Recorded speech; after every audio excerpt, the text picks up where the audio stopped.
안녕하십니까. 소금 전문가 박주영 이사입니다. 이번 시간에는 건강 안심 소금에 대해서 이야기를 좀 해보도록 하겠습니다. 지금 환경 오염 문제, 미세 플라스틱, 그 다음에 방사능 이런 문제들 때문에 사람들이 어떤 소금을 먹어야 되느냐 하는 걸 가지고 상당히 고민을 하고 있기 때문에 그거에 대한 답을 좀 드리고자 합니다. 우리가 소금을 먹는 이유는 안 먹으면 죽기 때문에 그렇습니다. 매일매일 우리가 소금을 먹고 있죠. 그렇기 때문에 더더욱 소금이 안전한가 하는 것이 중요하게 됩니다. 안 먹어도 되는 것이라 그러면 안 먹으면 되죠, 그죠? 하지만 우리가 매일 먹어야 되기 때문에 어떤 소금이 안전한 소금인가를 우리가 한번 다시 고민해 볼 필요가 있습니다. 지금 문제가 되고 있는 이 오염이라는 문제가 있죠.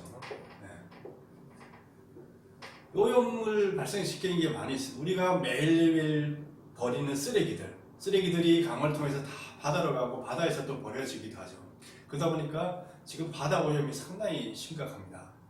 우리나라 같은 경우는 서해로 큰 강이 많이 흘러가고 그 다음에 중국에서 황하강이라든가 양자강에서 통해서 흘러나오는 수많은 쓰레기들이 우리나라의 그 바다를 많이 어지럽히고 있습니다. 그러다 보니까 바다에서 잡히는 생선이나 바닷물 자체가 오염된 경우도 많이 있죠. 우리나라뿐만 아닙니다. 전 세계가 마찬가지예요. 그러다 보니까 전 세계에서 생산되는 모든 천일염에서 미세 플라스틱이 검출이 되고 있는 이런 실정이 벌어지고 있는 거죠. 그래서 어떤 바닷물이 그럼 오염이 안 돼 깨끗한 바닷물이냐 이런 문제를 우리가 고민할 필요가 있습니다. 그래서 찾아진 게 바로 이제 심층수라는 거예요. 이 심층수라는 바닷물은 아무 바닷물이나 아닌 게 아니라 심자가 깊다라는 뜻입니다. 그죠? 그래서 법적으로는 200m 수심 200m 이하를 내려가야 돼요. 200m라는 게 뭐냐면 태양 햇빛이 도달할 수 있는 최대 수심에서 참 더 내려간 겁니다. 그러다 보니까 200m 이하로 가게 되면은 이 200m 기준에서 위하고 아래하고가 완전히 다른 물이에요. 햇빛이 안 들어가다 보니까 여기는 생물들이 자랄 수가 없어요. 햇빛이 없으니까 광합성을 못하니까 생물들이 자라지가 못하죠. 그리고 위에 물하고 아래 물하고 밀도도 틀리고 온도도 다릅니다. 그러다 보니까 위에 물하고 아래 물하고 섞이지가 않고 이 물은 이물끼리 도는 게 되는 거죠. 전 세계를 기준으로 보는 이 심층수는 4,000년의 주기를 가지고 돌아요. 북극의 그린란드에서 출발한 물과 남극에서 출발한 물이 만나서 이게 인도양을 거쳐서 태평양을 거쳐서 다시 위로 올라와서 이렇게 걸어가는 게 4,000년 주기로 돌아갑니다. 우리나라 동해안 같은 경우는 우리나라가 있고 일본이 이렇게 있고 쟤도 이렇게 막혀 있죠. 이 동해안 같은 경우는 이게 다 막혀 있어요. 조그만 해역을 통해서 물이 통과하고 있지만 막기 때문에 여기서 이 심층수는 300에서 500년 주기로 여기서 돌고 있습니다. 그러니까 우리가 현재 취수하고 있는 동해에서 취수하고 있는 심층수는 최소한 300에서 500년 전에 가라앉아 있는 물이라는 거죠. 그러다 보니 현재 오염하고는 거리가 상당히 있는 물이 되겠습니다. 그래서 심층수는 그런 특성이 있기 때문에 지금 현재 벌어지고 있는 각종 해양 오염하고는 상당한 거리를 가지고 있는 물이 되겠고요. 그러다 보니까 깨끗합니다. 그리고 아까 했지만 미세플라스 이런 것들이 덜 들어가 있는 물이 되겠죠. 그래서 이거를 저희 MQ 논소금 같은 이걸 가지고 초정밀 마이크로 필터로 다시 걸러요. 이거는 그냥 이온까지 거의 이온 이상의 것들을 다 걸러내는 물이 필터가 되는데 걸러서 더 완벽하게 깨끗하게 만든 다음에 시키면 정수기 수준으로 걸른다고 보시면 돼요. 걸러가지고 이걸 가지고 소금을 만들어요. 그러다 보니까 소금 자체가 깨끗한 소금이 될 수밖에 없어요. 그리고 가장 중요한 게 뭐냐 그러면 이 소금을 어떤 식으로 만드냐 문제예요. 우리가 천일염이라는 소금이 있잖아요. 그죠? 많이 알고 있는. 천일염 소금을 어떻게 만들어요? 염전에서 만들잖아요. 염전에서 만드는 기간이 15일에서 20일 정도 걸려요. 20일 동안 염전 바닥에서 물이 있는 거죠. 그죠? 물론 우리가 마지막에 이게 소금을 끄시면 되는 이 공간에 오기 전까지 다른 데서 다 시간을 보내요. 그러다 보니까 이 사이 이때 올 때 뭡니까? 미세먼지나 황사나 여러 가지 부분들이 다 그대로 노출이 돼 있다라는 거죠. 그죠? 서해안에 뻘 밀려올 때 그런 것들이 다 노출되어 있는 상태에서 소금을 만들어요. 그리고 이걸 가지고 끄집어내서 우리가 소금을 쓴단 말이죠. 그러다 보니까 이런 외부의 오염으로부터 자유롭지가 못하게 됩니다.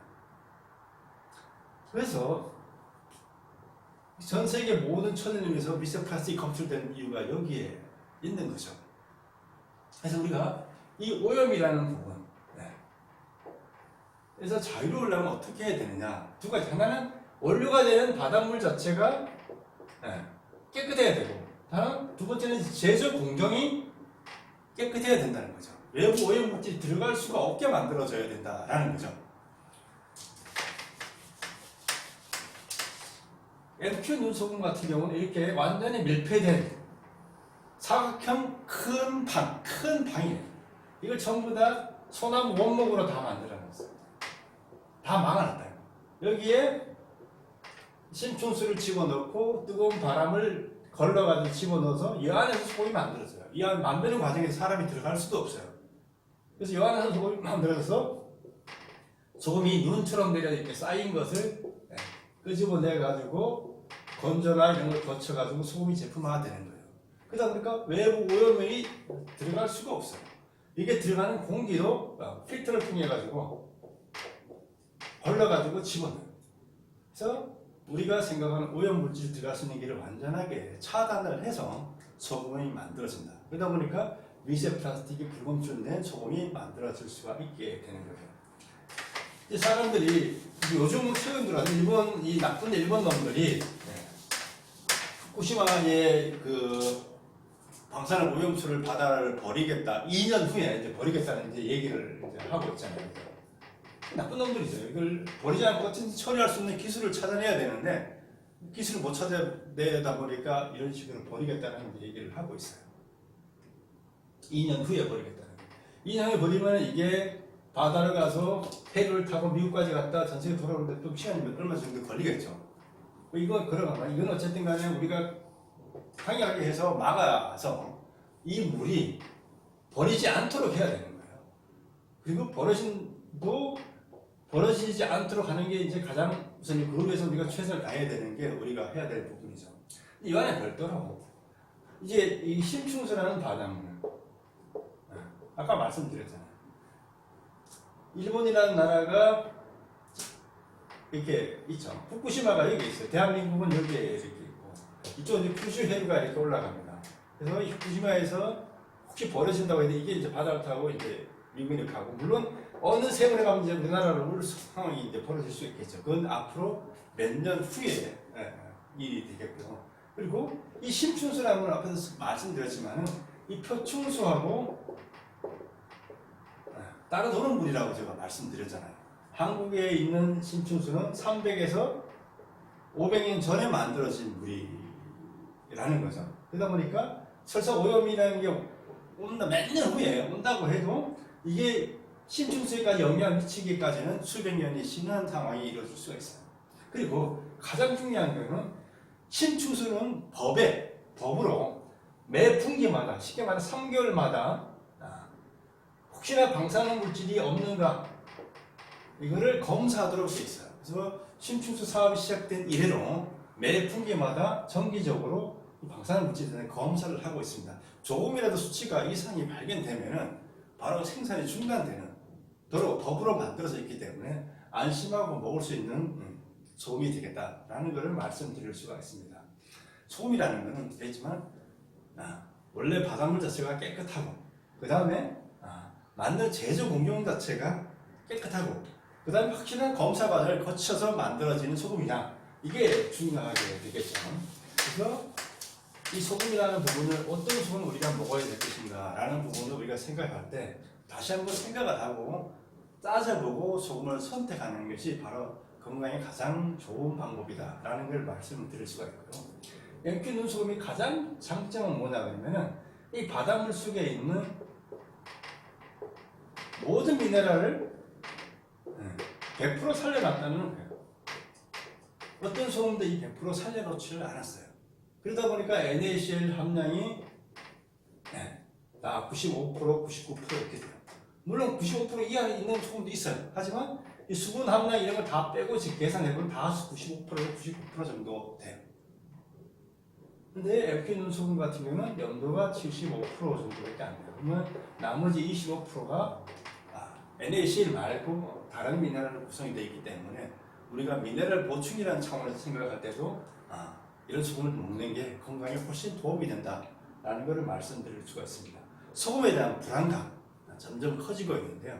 잘 따져보면 안심하고 먹을 수 있는 소금들이 있습니다. 그걸 잘 찾아서 건강한 생활을 영위하시기 바랍니다. 감사합니다.